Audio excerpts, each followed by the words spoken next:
Danny Rodriguez activated his portable data unit, and the air above it shimmered with holographic displays, showing communication logs and access records from across the Zephyrian Palace network. The assembled council members leaned forward in their seats as columns of data appeared before them, revealing patterns that had been hidden for months. These records show unauthorized access to restricted cultural databases by over 300 young Zephyrians in the past year alone, Danny explained while highlighting specific entries.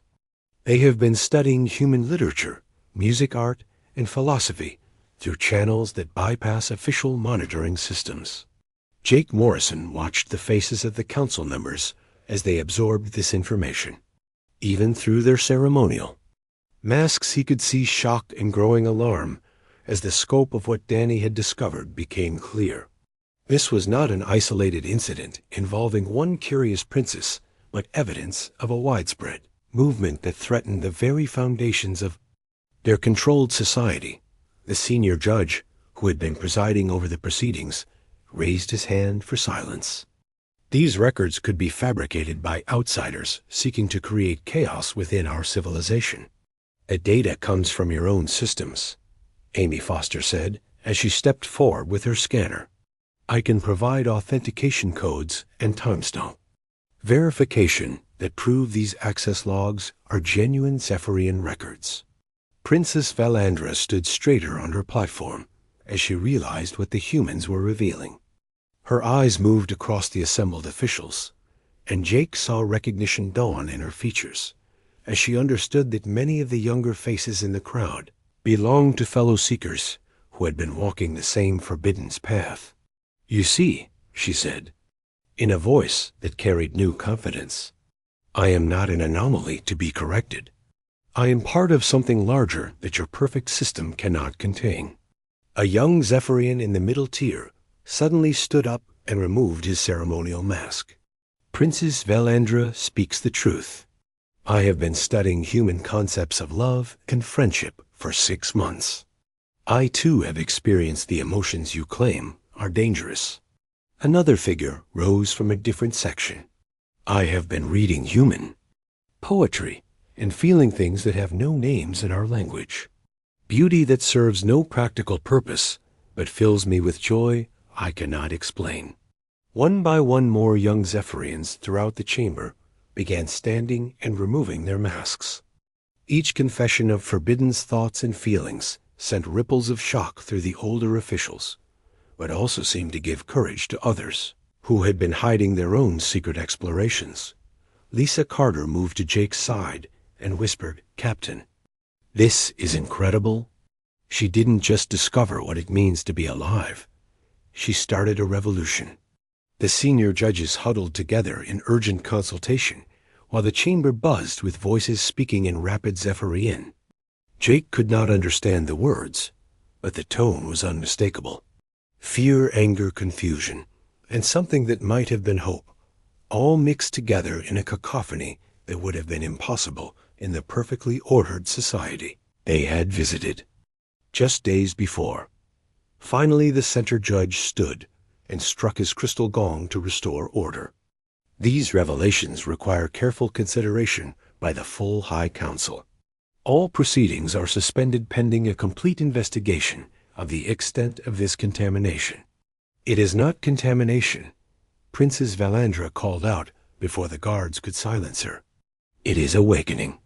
You call it dangerous because you fear what we might become if we are allowed to grow beyond the limits you have set for us. The judge pointed directly at her. You speak of growth, but what you describe is chaos. Our society has achieved perfect harmony through the elimination of unpredictable variables. What you propose would destroy everything our ancestors built. Our ancestors built a beautiful prison, the princess replied. They traded wonder for safety and passion for efficiency. But we are not machines to be programmed and reprogrammed according to someone else's vision of perfection. Jake felt a surge of pride as he watched the young woman who had been a sheltered royal just days before, now standing defiant before the most powerful figures in her civilization. The scared, uncertain person who had struggled to crack an egg had found her voice and was using it to challenge an Empire Tony. Blake's voice came through Jake's communicator in an urgent whisper. "Captain, I'm monitoring massive power fluctuations throughout the palace. It looks like they're preparing to implement some kind of emergency protocol." Jake realized they were running out of time. Whatever the Zephyrians decided to do about this unexpected revolution, they would need scapegoats to blame for the disruption. The human delegation would be perfect targets for a society that preferred simple explanations to complex truths. "Your honors," Jake said, stepping forward, "before you make any decisions about the princess or the other young people who have spoken today, I want you to consider something important." The senior judge looked down at him with cold eyes.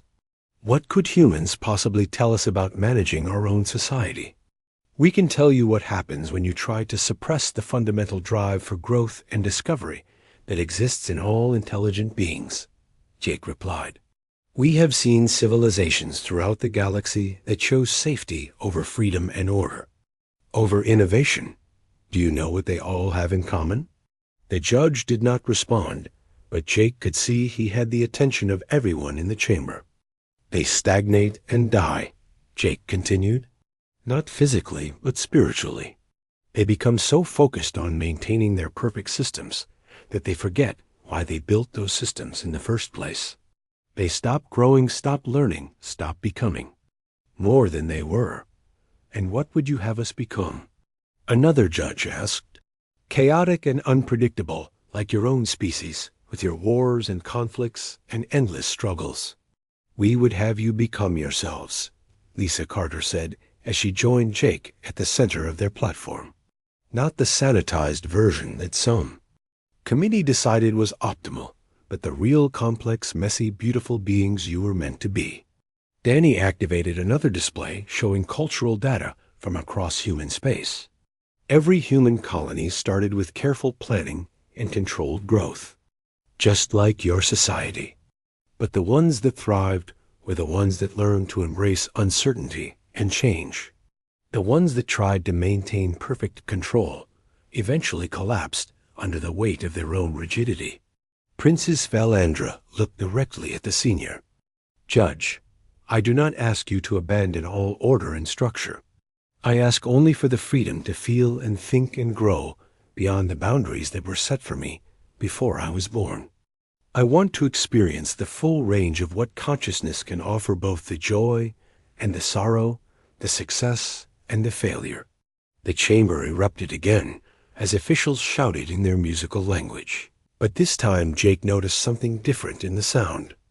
The rigid harmony that had characterized Zephyrian speech was breaking down into individual voices, each expressing something unique and personal. The senior judge raised his hand, but the shouting continued. He struck his gong, but the sound was drowned out by the growing chaos. For the first time in centuries, the Zephyrian High Council was experiencing genuine disagreement and emotional expression. Finally, a new voice cut through the noise. An elderly female figure in elaborate robes stood in the highest tier, and when she spoke, the entire chamber fell silent. Jake realized from the deference shown by the other judges that this was someone of enormous authority. "I am High Arbiter. Zine Kala and I have observed these proceedings with great interest," she said in a voice that carried both age and wisdom. "The evidence presented today suggests that the foundation of our social order may be less stable than we believed." She gestured toward the young Zephyrians who had revealed their forbidden studies. "These individuals represent the future of our civilization. If we silence them through recalibration, we may preserve order in the short term, but we will destroy the very vitality that could carry us forward into the next millennium." The senior judge, who had been leading the proceedings, looked up at her with obvious confusion. "High Arbiter, surely you do not suggest that we abandon the principles that have served us for 8 centuries? I suggest that we consider the possibility that our ancestors were wrong," Zina Chala replied, and her words sent shockwaves through the assembly. "That in their fear of chaos, They eliminated not just conflict, but also the capacity for genuine growth and discovery.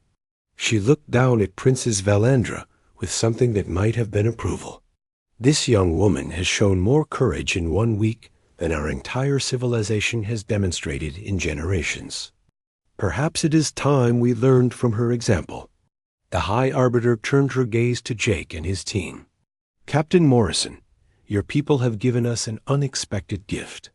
Not the food you brought, but the reminder that consciousness is meant to be more than efficient functioning. We will need time to consider what this means for our future. She struck a different gong that produced a deeper, more resonant tone. I hereby suspend all recalibration orders and declare a period of reflection for our entire society. The princess and all others who have spoken today will be free to continue their explorations while we determine what changes may be necessary to our social structure. As the officials began filing out of the chamber, Jake felt a mixture of relief and uncertainty. They had prevented an immediate trap. The alarm chimed softly in Jake Morrison's quarters at dawn, but he was already awake, staring at the crystal ceiling above his bed. Sleep had been impossible after yesterday's conversation with Princess Valandra and the growing realization that they were no longer simple guests on a diplomatic mission. They had become unwitting participants in something that could change the future of an entire civilization. Jake dressed quickly and made his way to the common area where he found Danny Rodriguez hunched over his tablet with dark circles under his eyes. The cultural attach looked up as Jake entered and shook his head grimly. I've been monitoring Zephyrian communication channels all night, Captain, Danny said in a low voice. There's increased chatter between palace security and the High Council chambers. They know something is happening with the princess. Before Jake could respond, the door chimed, and Amy Foster's voice came through the intercom. Captain, you need to see this immediately. Jake opened the door to find Amy standing in the corridor with her portable scanner in her hands. Her face was pale, and her hands were shaking slightly as she held up the device. I've been running passive scans of the palace's internal communications network, she explained while stepping inside. There are surveillance monitors in every room, including our quarters, and they've been recording everything we've said and done since we arrived. Jake felt his stomach drop. Everything? Every conversation, every meal, every moment the princess spent with us learning to cook, Amy confirmed.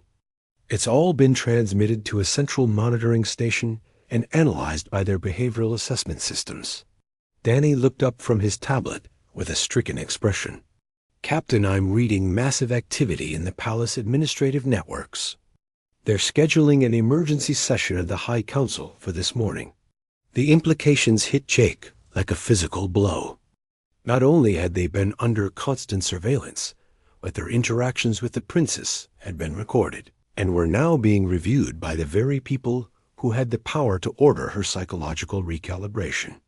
They had walked into a trap without even knowing it. We need to warn her, Jake said, but even as he spoke the words, he knew it might already be too late. The door chimed again, and this time it was Lisa Carter, who entered with tears streaming down her face. They took her, she said in a broken voice. I was in the kitchen preparing breakfast when I saw them through the window. 6 guards in full ceremonial armor escorting the princess toward the administrative complex. Jake's mind raced through their options. As diplomatic guests, they had certain protections under galactic law, but those protections only extended to their own safety.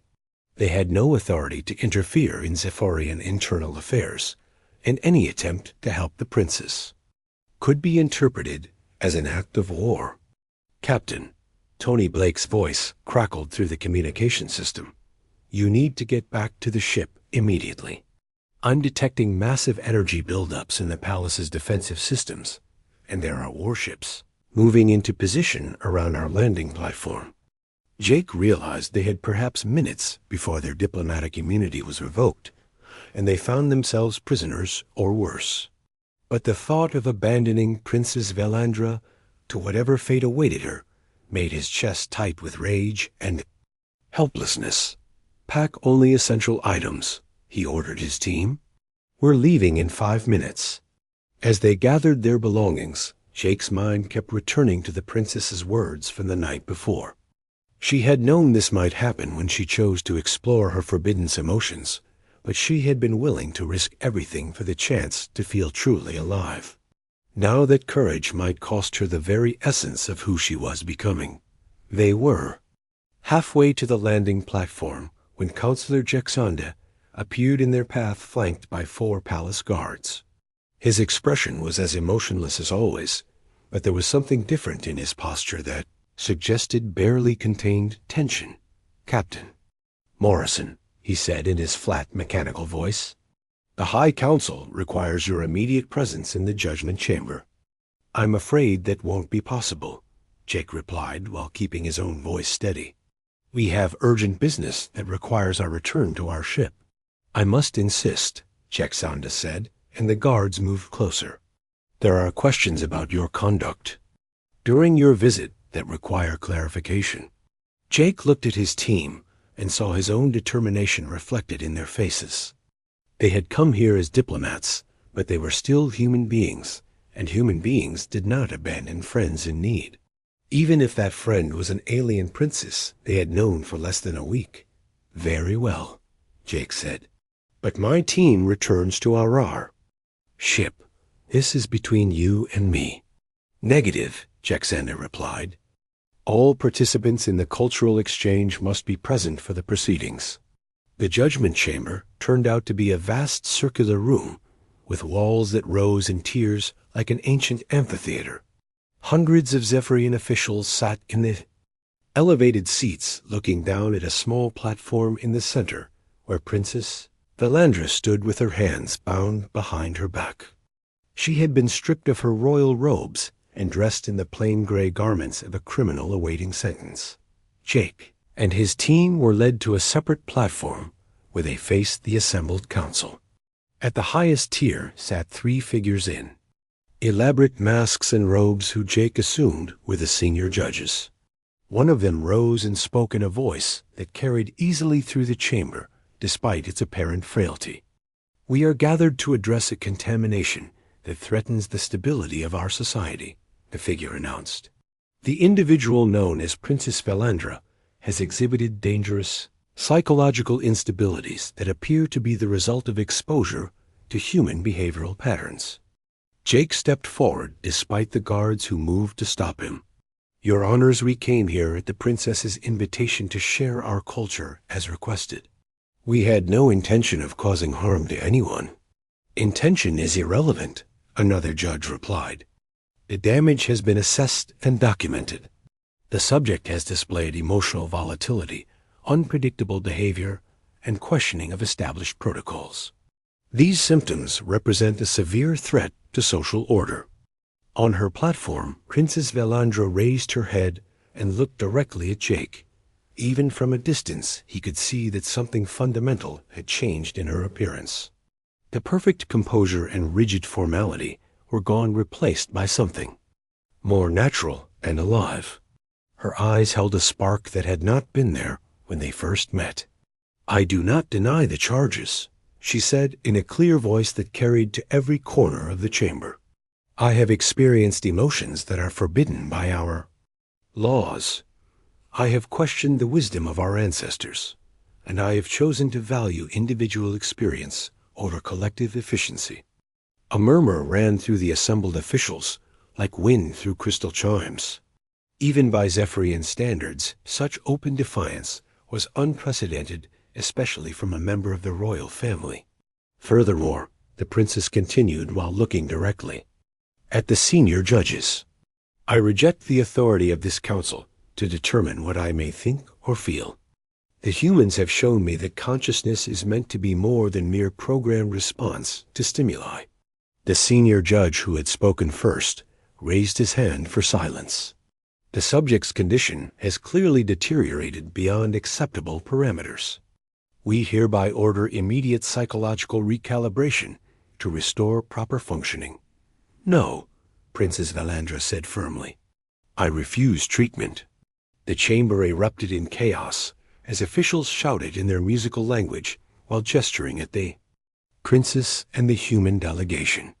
Jake had never seen Zephyrians display such open emotion, and he realized that the princess's defiance was creating cracks in their perfectly ordered society.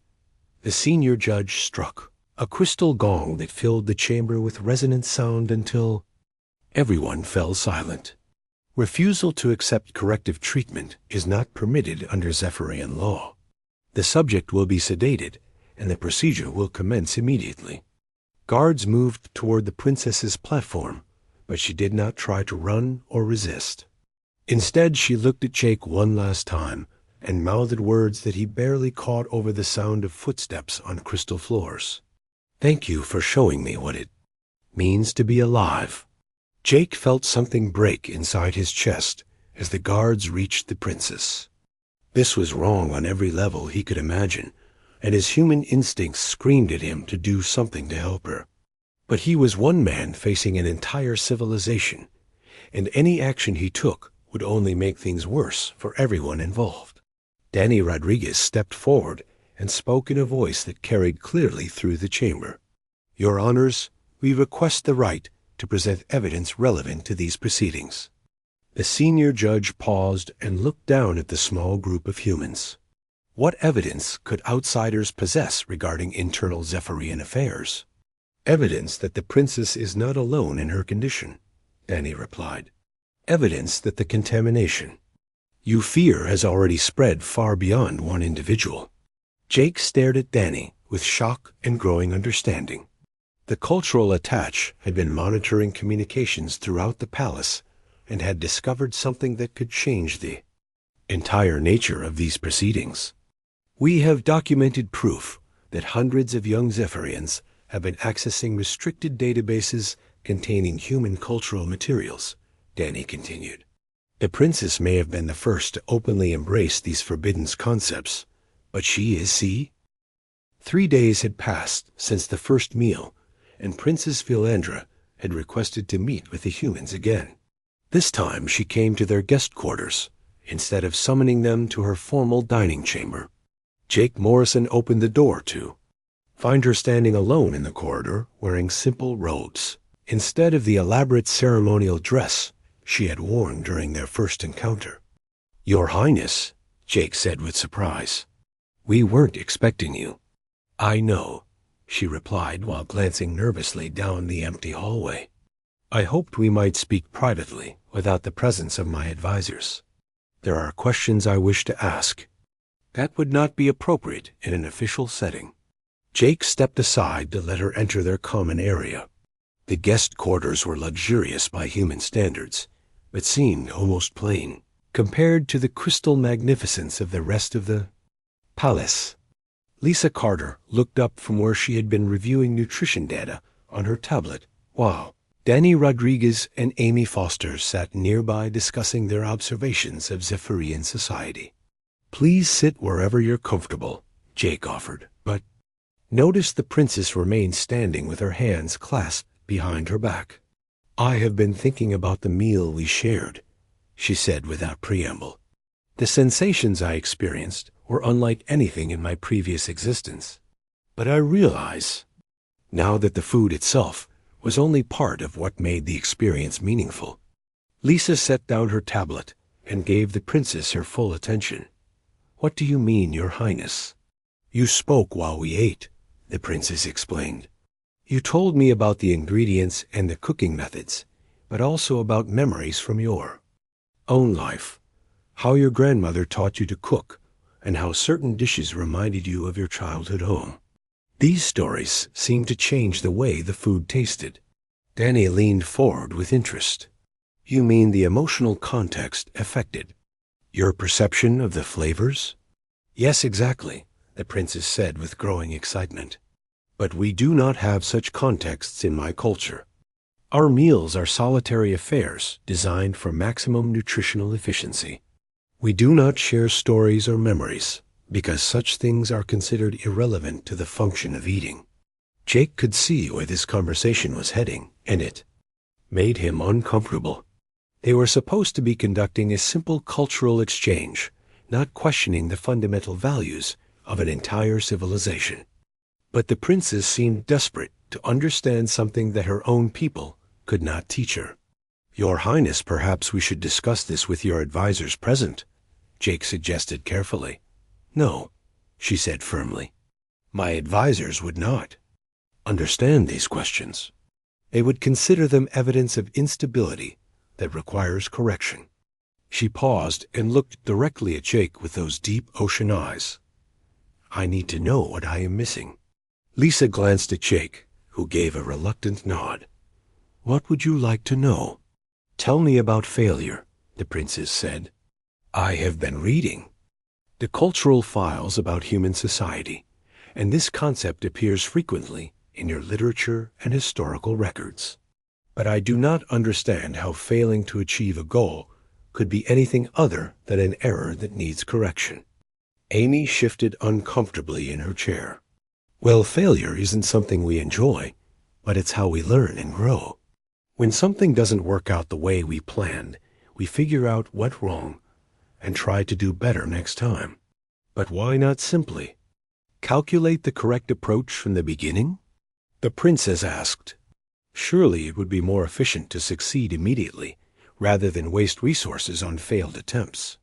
"Because we're not smart enough to get everything right the first time," Danny said with a laugh. "We have to stumble around and make mistakes until we figure out what works. It's messy and inefficient, but it's also how we discover things we never would have found if we'd stuck to the safe path." The princess stared at him with fascination. "You laugh when you speak of your limitations. Why does this not cause you distress?" "Because our limitations make us human," Danny replied. "If we could predict and control everything, life would be pretty boring. The uncertainty keeps things interesting." "Interesting," the princess repeated the word slowly. "You use this term frequently, but I struggle to understand its meaning. In my culture, we seek predictability and order. Why would uncertainty be desirable?" Lisa stood up and walked to the small food preparation area in their quarters. "Let me show you something, Your Highness. I'm going to make scrambled eggs, but I want you to help me." The princess looked uncertain. "I do not know how to prepare food. Such tasks are performed by specialized units with programmed knowledge." "That's exactly why this will be perfect," Lisa said with a smile. "You're going to fail at it, and then we'll see what happens." Jake started to object, but Lisa held up a hand to stop him. She brought out eggs and a pan, then handed the princess a fork. "I want you to crack these eggs and beat them while I heat the pan." Princess Velandra held the egg as if it were made of the finest crystal. She tapped it gently against the counter, and when nothing happened, she tapped it again with slightly more force. This time the shell cracked, but instead of breaking cleanly, it shattered into dozens of pieces that fell into the bowl, along with the egg contents. "I have damaged it," she said with distress. "The process has been compromised." "Actually, you've done great for a first try," Lisa encouraged. "Now pick out the bigger pieces of shell and don't worry about the tiny ones." The princess carefully removed the shell fragments with growing confidence. When she moved on to the second egg, she used too much force, and the entire thing exploded in her hands, covering her robes with sticky egg white and bits of shell. For a moment, Jake thought she might cry. Her perfect composure cracked, and her hands began to shake as she stared at the mess she had created.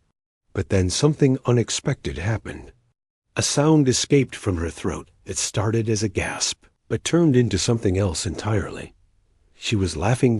It was a rusty, uncertain sound, as if she was using muscles she had forgotten she possessed.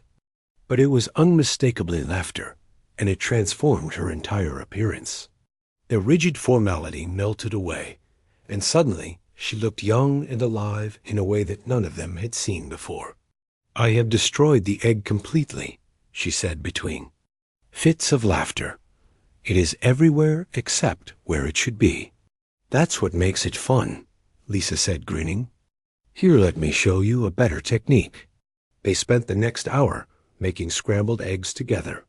The princess made every possible mistake, from burning the bottom of the pan to adding too much salt, but she laughed at each failure and eagerly tried again. By the time they sat down to eat their slightly overcooked and overseasoned eggs, she was more animated than Jake had ever seen her. This food tastes better than what you prepared for me in the dining chamber, she declared while taking another bite. But objectively, it is inferior in every measurable way. How is this possible? Because you made it yourself, Amy explained. You put effort and attention into creating something, and that makes it more meaningful than just consuming what someone else prepared. The mistakes are part of what makes it special, Danny added. If everything was perfect all the time, nothing would feel like an accomplishment. The princess set down her fork and looked at each of them in turn. My people eliminated struggle from our lives because we believed it was inefficient and caused unnecessary suffering. But you are telling me that the struggle itself has value? Not the suffering part, Jake said carefully, but the effort and uncertainty, and yes, even the failures. They're what make the successes feel worth celebrating. We do not celebrate in my culture, the princess said quietly. Achievement is expected and non-achievement is corrected.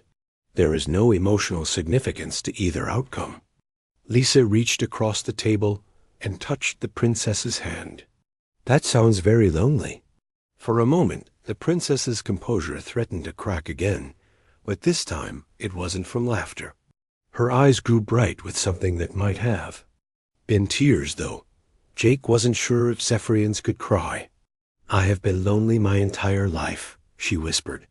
I simply did not know there was an alternative. The room fell silent as they absorbed this confession. Jake realized they had stumbled into something far more complex than a simple diplomatic mission. This wasn't about food or cultural exchange. It was about a young woman who had discovered that her perfect life was actually a beautiful prison. Your Highness, he said gently, what you're feeling right now is completely normal for humans. The loneliness, the desire for connection, the need to feel like your efforts matter. These are part of what makes us who we are. But they are forbidden in my society, she replied. If my advisors knew I was experiencing such instabilities, they would recommend immediate treatment to restore my proper emotional balance. Treatment? Amy asked with alarm. Psychological recalibration, the princess explained matter-of-factly. It removes unwanted emotional responses and returns the subject to optimal functioning. I have seen it performed on citizens who developed inappropriate attachments or began questioning established protocols. Jake felt a chill run down his spine. They weren't just dealing with a repressive culture. They were dealing with a system that surgically removed any hint of individual personality or emotional growth. Princess, he said carefully, is that why you invited us here? Because you knew we might trigger these forbidden feelings. The crystal corridors of the palace stretched endlessly in every direction, like the inside of a giant diamond. Jake Morrison walked beside Counselor Jexanda, while his team followed behind with their equipment floating on silent platforms. The walls around them pulsed with soft light that seemed to come from within the crystal itself, and the floor beneath their feet was so perfectly smooth it felt like walking on liquid glass. Jake had visited many alien palaces during his diplomatic career, but nothing had prepared him for the sheer scale of Zephyrian architecture. The ceilings soared hundreds of feet above their heads, while chambers branched off the main corridor like cells in a vast honeycomb. Everything was mathematically precise, with angles that pleased the eye and proportions that felt somehow perfect, even though Jake could not explain why. The princess awaits you in her private dining chamber, Jexanda explained as they walked. His voice carried no inflection, and his face showed no expression behind the translucent mask that covered the upper half of his features. She has been most eager for this cultural exchange. Danny Rodriguez moved closer to Jake and spoke in a low voice. "Captain, something feels wrong about this place. I've been watching the other Zephyrians we've passed, and none of them show any curiosity about us being here. It's like they don't even see us." Jake had noticed the same thing. Dozens of palace inhabitants had crossed their path during the long walk through the corridors, but not one had turned to look at the strange aliens visiting their world. They moved with purpose and efficiency, but showed no interest in anything beyond their immediate tasks. "Maybe they're just being polite," Kenny Foster suggested, though her tone suggested she didn't believe it herself. "Or maybe they're not allowed to show interest," Danny replied. They reached a set of doors that rose 20 feet from floor to ceiling and were carved from a single piece of green crystal. Jexanda touched a panel beside the entrance, and the doors split down the middle before sliding apart with perfect silence. Beyond lay a circular chamber with walls that curved up to form a dome overhead. Princess Velandra stood in the center of the room, beside a table that had been grown from the same crystal as the walls. She was tall, even by Zephyrian standards, with pale blue skin that seemed to glow with inner light and silver hair that fell to her shoulders in straight lines. Her eyes were the color of deep ocean water, and they fixed on Jake with an intensity that surprised him. "Captain Morrison," she said in English that was flawless, except for a slight musical quality to her pronunciation. "I welcome you to my world. And you must be Chef Carter. I have heard remarkable things about human culinary arts."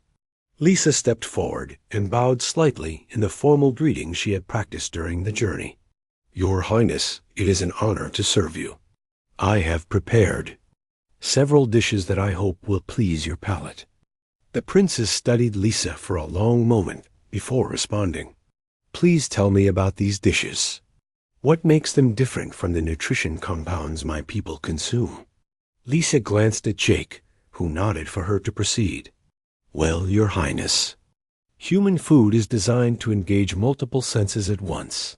We use combinations of flavors, textures, temperatures, and aromas to create experiences that go beyond simple nourishment." "Experiences." The princess repeated the word as if testing how it felt in her mouth. "You mean eating can be more than the efficient transfer of nutrients to the body?" "Much more," Lisa said with growing enthusiasm. "Food can evoke memories, bring people together, and even change how we feel about our day. A perfectly prepared meal can be like music or art, but for the sense of taste." Princess Velandra's eyes widened slightly, and Jake noticed her hands clench at her sides. For just a moment, her perfect composure seemed to crack, and something that might have been hunger flickered across her features. Not hunger for food, but hunger for something else entirely. "I would very much like to experience this," she said quietly. Lisa began unpacking her equipment with practiced efficiency. She had brought portable cooking units that could be adapted to local power systems, along with carefully selected ingredients. That would be safe for Zephyrian biology. The princess watched every movement with fascination as Lisa assembled her tools and began preparing the first course. "May I ask what you are doing now?" the princess inquired as Lisa heated oil in a shallow pan. "I'm making something called stir-fry," Lisa explained. "It's a cooking method where ingredients are cooked quickly at high temperature while being constantly moved around the pan. The goal is to preserve the natural textures and flavors while combining them in new ways." The princess leaned closer as Lisa added vegetables to the hot oil. The sound of sizzling filled the chamber along with aromas that had never existed in this sterile palace. Jake watched the princess's face as the scents reached her and saw her nostrils flare slightly as she drew in deeper breaths. "The smell," she said wonderingly. "It changes as you cook. How is this possible?" "Heat releases different compounds from the food," Lisa explained while stirring the vegetables with quick, precise movements. "Each ingredient contributes its own unique signature to the overall aroma. The art is in balancing them so they complement rather than compete with each other. Tony Blake had set up his sensors to monitor the cooking process and was taking readings of temperature, humidity, and chemical composition. Chef, the atmospheric processors in this room are trying to filter out what they think are contaminants, he reported. Should I ask them to adjust the settings? No, Princess Valandra said quickly. I want to experience everything exactly as humans do. She moved even closer to the cooking area, and Jake noticed that her breathing had changed. Instead of the slow, measured breaths he had observed earlier, she was taking quick, shallow inhalations, as if trying to capture every molecule of scent in the air. Lisa finished the stir-fry and plated it on dishes she had brought from Earth. Vegetables retained their bright colors and crisp textures, while being coated in a light sauce that gleamed under the chamber's crystal lighting. She presented the first plate to the princess with a formal bow. Your Highness, I present seasonal vegetables prepared in the human style, with ginger soy sauce and sesame oil. The flavors should be mild enough for your digestive system, while still providing the complexity that makes human cuisine distinctive. Princess Valandra accepted the plate and studied it carefully. She picked up the eating utensils Lisa had provided and took a small portion on her fork. Jake held his breath as she raised it to her mouth and took her first bite of human food. The princess chewed slowly, and her expression went through a series of subtle changes. Her eyes widened, then narrowed, then widened again. She swallowed and sat perfectly still for several seconds before taking another bite. This is... She paused as if searching for words that didn't exist in her vocabulary. This is not what I expected. Is something wrong? Lisa asked with concern. I can adjust the seasoning or try a different preparation. No, the princess said firmly. Nothing is wrong. Everything is right in a way I cannot explain. She took another bite, and this time Jake saw something that shocked him. The corner of her mouth curved upward in what might have been the beginning of a smile. The flavors change as I chew, she continued. First there is sweetness from the vegetables, then a warmth from the ginger, and finally a richness from the oil. But they do not simply exist separately. They work together to create something that is more than the sum of its parts. Lisa beamed with pride. That's exactly what we try to achieve. Harmony between different elements that creates a unified experience. Harmony, the princess repeated. Yes, I think that is the correct word. She continued eating with growing confidence, and Jake noticed that her posture was changing. The rigid formality she had maintained since their arrival was giving way to something more natural and relaxed. Danny had been observing the princess carefully, and now he leaned toward Jake. Captain, look at her hands. Jake followed Danny's gaze and saw that the princess's hands were trembling slightly as she held her fork. It was barely noticeable, but it was there. For the first time since their arrival, Princess Valandra was showing a physical reaction that seemed beyond her conscious control.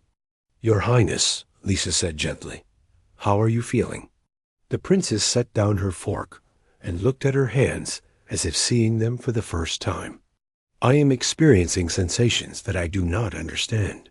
My heart rate has increased, and there is a warmth in my chest that has nothing to do with the temperature of the food. Those are normal human responses to enjoying a good meal, Lisa explained. Food doesn't just nourish our bodies.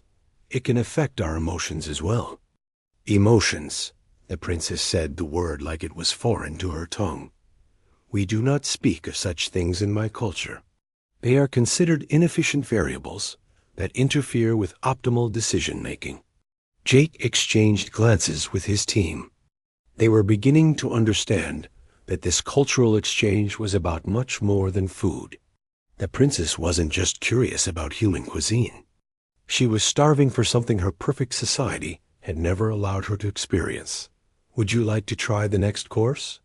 Lisa offered. Princess Valandra nodded eagerly, and Jake noticed that the motion was quicker and less controlled than her previous responses. Whatever was. Captain Jake Morrison stared at the holographic message floating above his desk aboard the Starship Liberty. The blue light cast strange shadows across his weathered face as he read the transmission from Earth Command for the third time. The words remained the same, but their meaning still felt impossible to believe. The Zephyrian Empire wanted humans to cook for them. Jake had been fighting aliens for most of his career. He had negotiated treaties with species that breathed methane and traded insults with creatures made of living crystal. But never in his 20 years of service had anyone asked him to bring a chef to a diplomatic meeting. The request came directly from Princess Velandra, herself through official channels that bypassed 3 different galactic councils. The message was simple enough. The crown princess of the most powerful civilization in the known galaxy was preparing for her coronation ceremony. She had heard tales of human cuisine and wished to experience it firsthand. The Empire would provide safe passage and diplomatic immunity in exchange for what they called a cultural food exchange. Jake rubbed his temples and looked out the viewport at the stars rushing past. The Liberty was 3 days out from Earth after completing a routine patrol mission near the Centauri colonies. His crew was tired and looking forward to shore leave. Instead, they were about to make an unexpected detour to the heart of Zephyrian space. The door to his quarters chimed softly, and Jake called for his visitor to enter. Danny Rodriguez stepped inside with a tablet in his hands and concern written across his dark features. As the ship's cultural attaché, Danny had spent the last 6 hours researching everything he could find about Zephyrian society. "Captain, we have a problem," Danny said without preamble. "I've been going through the cultural files, and something doesn't add up about this request." Jake gestured for Danny to sit in the chair across from his desk. "What kind of problem?" "The Zephyrians don't eat for pleasure," Danny explained while pulling up data on his tablet.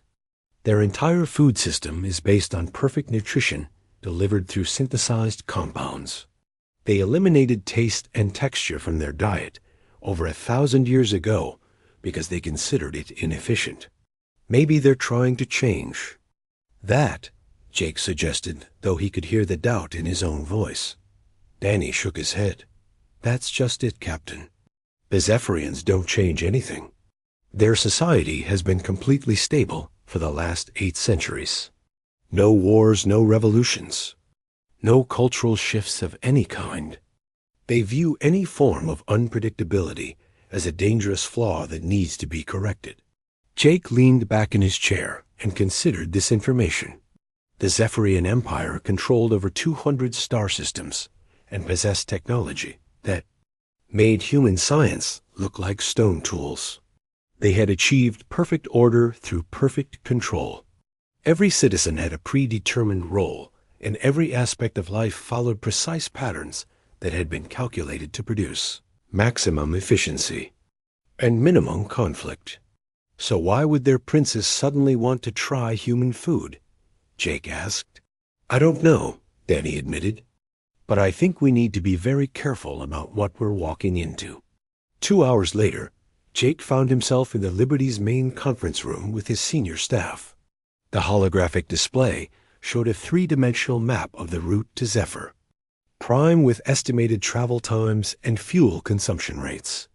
Chief Engineer Tony Blake was running calculations on his own tablet while Hull Communications Officer Amy Foster monitored subspace channels for any changes to their diplomatic clearance. "The journey will take us 12 days at maximum warp," Tony reported in his thick Boston accent. "We'll need to stop once for fuel at the neutral trading post near the Rigel system." "What about our passenger?" Jake asked. Amy looked up from her console. "Chef Lisa Carter will be arriving at the Rigel station in 6 days. Earth Command is sending her on a fast courier ship so she can meet us there." Jake had read Lisa's file during the morning briefing. She was considered one of Earth's finest culinary artists with training in cuisines from 12 different human colonies. More importantly, she had experience working with alien digestive systems and understood how to modify human recipes for non-human biology.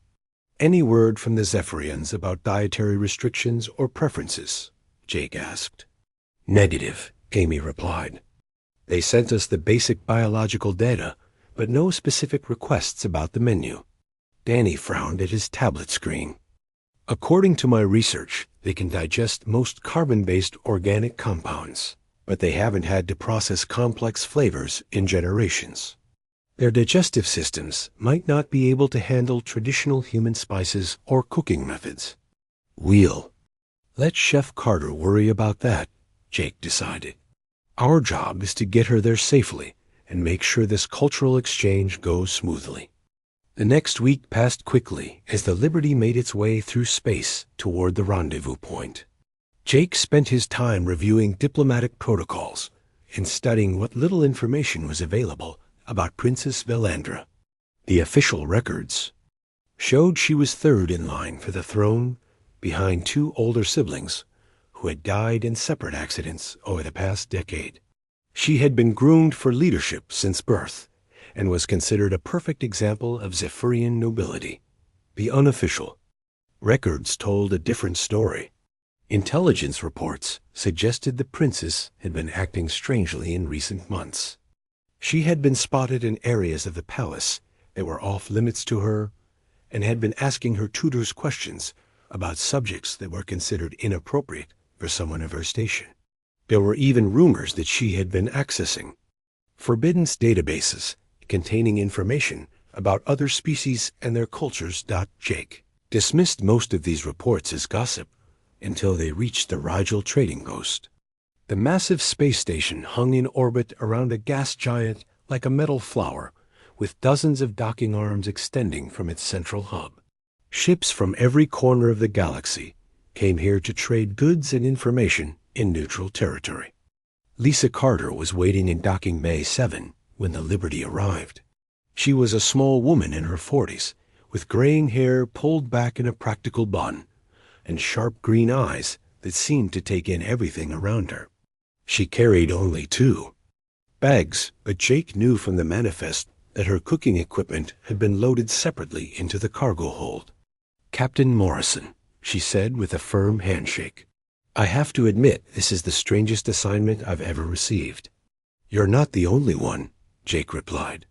"What do you know about Zephyrian food culture?" Lisa's expression grew thoughtful. "Practically nothing, because they don't have one. They've reduced eating to a purely functional activity with no social or emotional components. It's like they've forgotten that food can be anything more than fuel for the body." "And you think you can change that with one meal?" "I don't know," Lisa said honestly, "but I'm going to try. I've prepared several different approaches, depending on what we find when we get there. Simple flavors that won't overwhelm their systems, and presentation styles that might appeal to their aesthetic sensibilities." The final leg of their journey took them deep into Zephyrian space, where every star system was perfectly ordered, and every planet served a specific function in the Empire's grand design. Military vessels escorted them through 3 separate checkpoints, where their credentials were verified, and their ship was scanned for weapons or contraband. Zephyr Prime appeared on their screens like a jewel hanging in space. The planet's surface was covered with crystalline cities that rose from perfectly manicured landscapes. Orbital platforms surrounded the world in precise geometric patterns, while streams of traffic moved between them in carefully controlled flows. "It's beautiful," Amy whispered from her station. "It's sterile," Danny muttered under his breath. Jake had to agree with both assessments. The Zephyrian homeworld was undeniably magnificent, but there was something cold about its perfection. Every line was straight, every curve was mathematically precise, and every color was carefully balanced. It looked like a work of art rather than a place where people actually lived. The Liberty was guided to a landing platform near the Imperial Palace, which rose from the planet's surface like a mountain of living crystal. Jake could see other ships, from various species parked nearby, but none of them were human vessels. The Zephyrians rarely invited outsiders to their homeworld, and never for something as trivial as food got as they prepared to disembark. Jake gathered his small diplomatic team. In the shuttle bay, along with Danny and Lisa, he was bringing Amy to handle communications and Tony to oversee the technical aspects of their visit. The rest of the crew would remain aboard the Liberty under the command of First Officer Sam Hughes. "Remember, we're here as guests," Jake told his team. "We follow their protocols, we show respect for their customs, and we don't do anything that might be interpreted as interference in their internal affairs." Lisa adjusted the strap on her equipment bag. "What if they don't like the food? Then we thank them for the opportunity and leave gracefully," Jake replied. "But something tells me this visit is about more than just a meal." The shuttle bay doors opened and they stepped out onto the landing platform. The air was crisp and clean with a faint metallic taste that spoke of advanced atmospheric processors. Zephyrian attendants waited nearby with floating platforms to transport their equipment, while a figure in elaborate robes approached.